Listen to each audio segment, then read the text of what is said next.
you ain't stroll with me. Fuck that talking, if I'm right or wrong, nigga, roll with me. How you? Yo, what the Sigma is going on, Pookers? I got chicken bowl with some avocado in it, a little bit of teriyaki and spicy mayonnaise. I'm ready to get down. Before we get started, I have a quick PSA. I'm doing this whole fundraiser thing to raise money for kids with cerebral palsy. I had committed some crimes against a kid with cerebral palsy recently. I don't want to go into detail, but this is to make up for that. So the link's in the bio if you want to donate. Anything's appreciated. Additionally, if you have any ideas for incentives I could use to get people to donate, for a while I had if you donate $20, I'll give you a kiss on the cheek, but that was shut down by my higher ups. Leave them in the comments below. I'm really trying to get the ball rolling and make some money for these children. Today's video topic is about feeling more mature than your peers. Now, I want to define maturity because I think that's really difficult. When I say maturity, I mean feeling like you're at a different stage in life than the people that you're around. Because I think you can do things like make inappropriate jokes and still be focused on like a long-term career goal, even if you're still in university. If that makes sense. That does make sense. Don't tell me it doesn't. Recently, I have gained a distaste for drinking. I drink and I'm like, oh, this is terrible. I wish I was sober. And it's just not as fun as it used to be. And that might be a stage thing. I'm going to be at that stage of life where I'm like kind of sick of it already. It might just be a phase. But all my peers, they love drinking. They love to get drunk and have a good time. And the most important step in feeling more mature than your peers is to let go of the ego and realize you're not better than anyone just because you're not doing a certain thing or you are doing a certain thing. That doesn't define better. I don't really know how we define better. I think it's kind of a personal definition kind of beat, but that's the most important thing. Let go of the ego. If you're in a situation like mine, I have found that the best thing to do is to go out anyways and have a good time and have that time sober, because you don't want to be the guy who's like, oh, you guys are so fucking stupid for doing this thing, like you guys, like, no, like, it's chill. It's totally chill. People can do what they want, and that's totally fine, aside from like murder. And I've been struggling with this question recently regarding dating.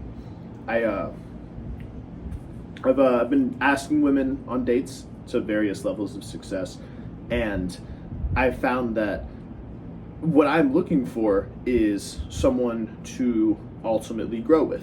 That's what I want. That's my goal.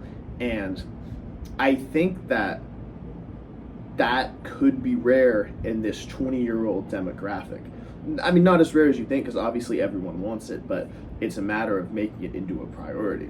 And how do I deal with that? How do I deal with, for the sake of my argument, I want to grow with someone and I can't find someone who wants that similar thing, or who does want that similar thing but can click with me very well?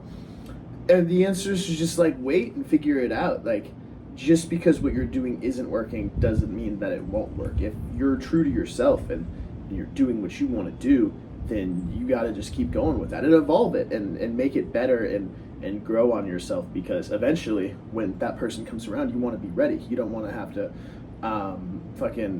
you don't want to wait until you're in a relationship to get super jacked. You want to be super jacked so you don't even have to worry about that. This issue of feeling more mature than my peers started right when I got to high school. I took a gap year, and during that gap year, I really just worked and like smoked pot. I didn't do much. And that was okay at the time, because I knew I'm gonna do this and kind of fuck off and, you know, just live my life. And then I'm gonna work towards these goals of higher education. And now I'm at that point where I'm working towards the goals of higher education, and I feel like I left a lot of the, I don't want to say laziness, but a lot of the unproductivity aside. And when other people go straight from high school to college, like, they're ready to party, they're ready to have fun. And I like to have fun and party too. I'm a chill guy, don't get me wrong. But I guess you can't be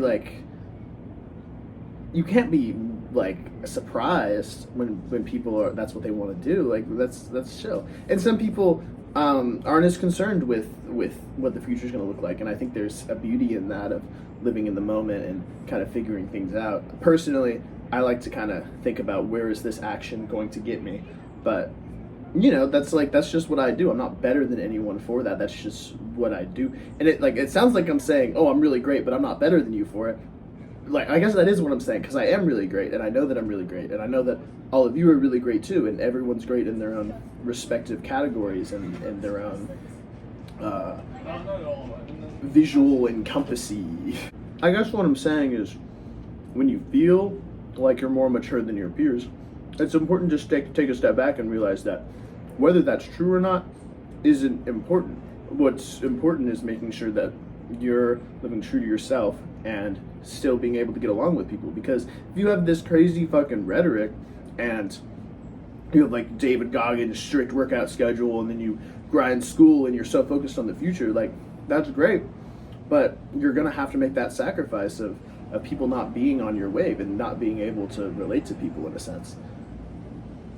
Which is fine if that's what you want to do, but I mean, being lonely, that's a hard deal.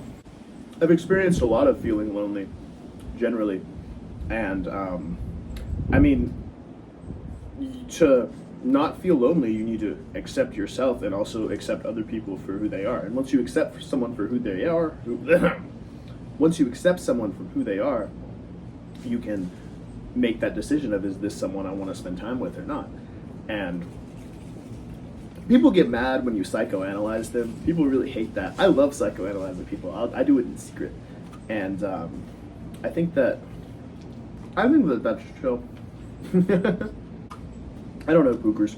Life's so like crazy and weird, and letting go of that ego is really important, and being true to yourself and being confident in yourself, but also finding the great things in other people, and letting that rub off on you, and then letting you rub off on them.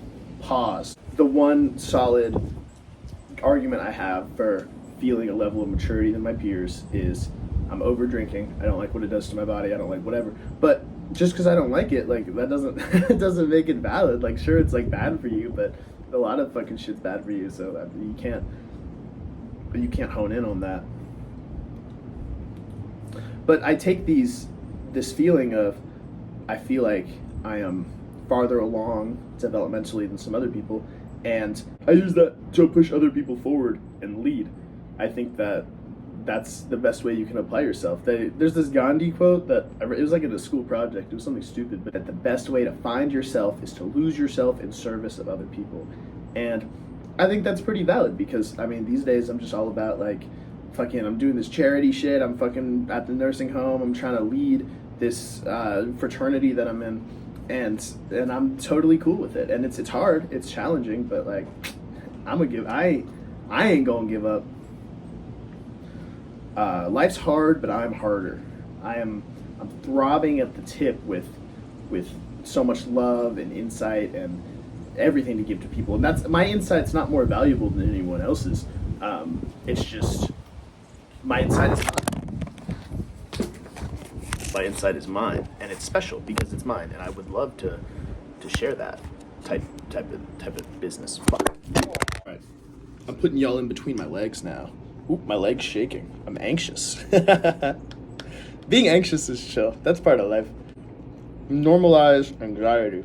The last point I want to go over again is just, I am not better than anyone else, and I'm not better than anyone else for recognizing that I'm not better than anyone else. And even if I am, it doesn't matter, because that's not relevant to anything. Let go of the ego and do what you want to do, and use your power to lead people, and don't be afraid to take in other people's fucking ideas. Like, not being able to consider other people's ideas and shutting it down is the sign that you're fucking stupid. Think about what other people have to say, because they have some more insight than you in probably a lot of areas. At least one. Like, no way you are more insightful in every single area than one person. That's what I got. That's all I got. Thanks, spookers. Donate to the charity. I'm trying to make do for my wrongs. It'd be a big help. Bye.